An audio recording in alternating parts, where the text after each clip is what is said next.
welcome back to my film and TV channel. We're all staying safe and well. And we're going over to an adventure fantasy television series today that's been done in animated form very successfully. It's been done as a film, not quite so successfully, but now we've got Netflix and Nickelodeon, I think it is, attempting to put this to a live action series. So we're going to have a look at something called Avatar: The Last Airbender. Please, if you're new to the channel, push that subscribe button, push the bell notifications, everything film and TV series like this, film reviews, information vlogs, quizzes, lots of different things. Check out the channel, guys. You will see some stuff on my football team as well, Manchester City, so if that's of any interest to you or anyone you know, please give them a kick in my direction. I'd be very, very grateful. All your comments are welcome on this series or anything to do with film and TV, guys. Just let me know what you've been watching, what you've been up to. It'd be great to hear from you. I'll respond or give you a like. And please, if you can give me a like for this meagre effort that I'm trying to inform you and I try and entertain in a way if I can, if it's entertaining stuff. I mean, I do some serious stuff which I don't want to sing and dance about, but we'll have a look at this Avatar: The Last Airbender. I say a live action adaptation of the animated television series of the same name, which I haven't watched. Based on watching this, I might go back and watch it if you ever have the time. That was between 2005 and 2008. As I said, put together by Netflix and Nickelodeon. Cast includes Gordon Cormier as the the Airbender, a young man. We'll have a word on him after, you know what I mean, young actors. Kuan Tillo, Ian Ousley, Dallas Liu, Paul Sun Young Lee, Ken Leung, and Daniel Day Kim. Yes, so of course, as you'd expect, a few actors from that side of the world in this, just for realism, and why not? It's set in the Asiatic war-torn world where certain people can bend one of four classical elements: water, earth, fire or air. Aang is the avatar, the only one capable of bending all the elements, although he can't really do it at the moment, and is destined to bring peace to the world from the Fire Nation. With his new companions Katara and Sokka, Aang sets out to master the elements while being pursued by the exiled Fire Nation Prince Zuko, who seeks to regain his honour by capturing the avatar. This was released, I think they put 2 episodes out on the first week, and then of course, oh no, it all came out at once, didn't it? I'm thinking something else I've just reviewed just recently. No, this all became available on February the 22nd, 2024 on Netflix, and consisted of 8 episodes. So it took me probably a couple of days to get through it all. Rotten Tomatoes have no breakdowns, 55 critics, they've come up with a 60% positivity, so that's just about the bare minimum to be successful. Metacritic, the other site we'll look at, yeah, a little bit down, 26 critics, 56 out of 100, so a little bit disappointing.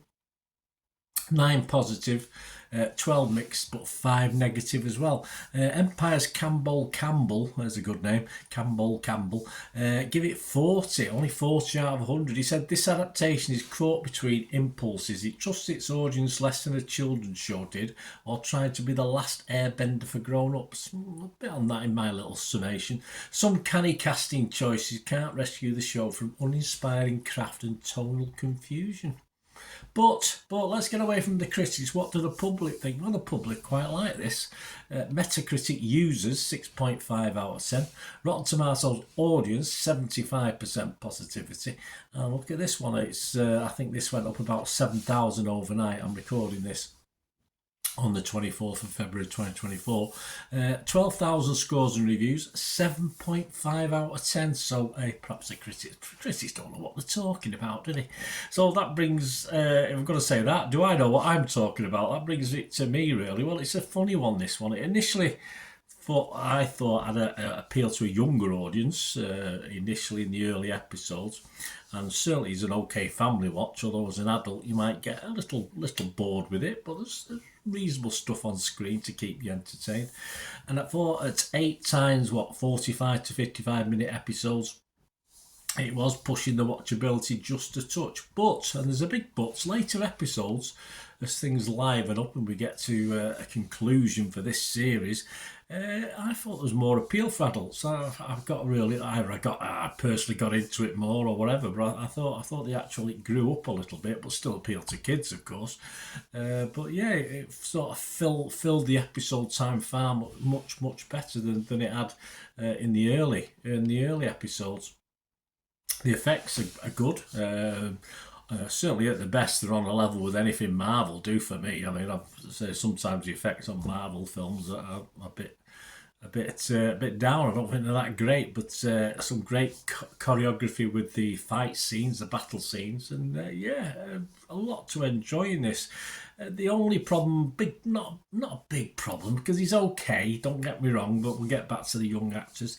The young lead, of course, I don't know how old he is in real life. He's likeable enough, but he for me, he's not good enough to carry this series, and it does lessen the whole effect for me. But of course, other characters do come into it a little bit more, so he's not carrying all the burden himself. But I wasn't overly impressed. He's okay, don't get me wrong. I just thought for a series like this, there's a lot of talent in this, a lot of great acting, a lot of good actors in this. But I thought he was quite weak. All right, do we have to forgive him because of his age?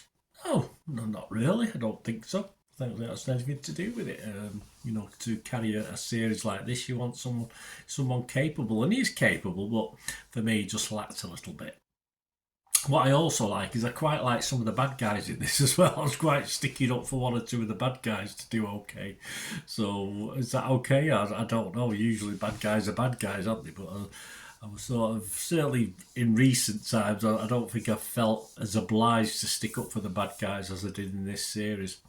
I've not seen that well received, of course, animated version. I think I've seen one or two reviews, and this doesn't really compare to that. But this is more than acceptable as it is for the live action. As I said, I sort of grew into it myself. Whether it improved or I got more used to it, I'm not too sure. But I thought this got better as it went along. So my scores, I will be fresh. Rotten Tomatoes, definitely. I will be positive, Metacritic. And I'm going to give this a very watchable 6.5 out of 10. Not as high as Internet Movie Database, but a little bit higher than most of the critics. So certainly the Empire one didn't. Campbell didn't like it, but I'll give it a 6.5 out of 10. Let me know what you thought, guys. There will be, I assume, a series 2 based on what we got to at the end of series 1. So yeah, I'm not on the edge of my seat, but I'm quite looking forward to it. Anyway, thanks for watching, guys. Let me know your thoughts. Great to hear from you. Till we meet again, that's one thing, don't I? Please stay safe, everyone. Bye for now.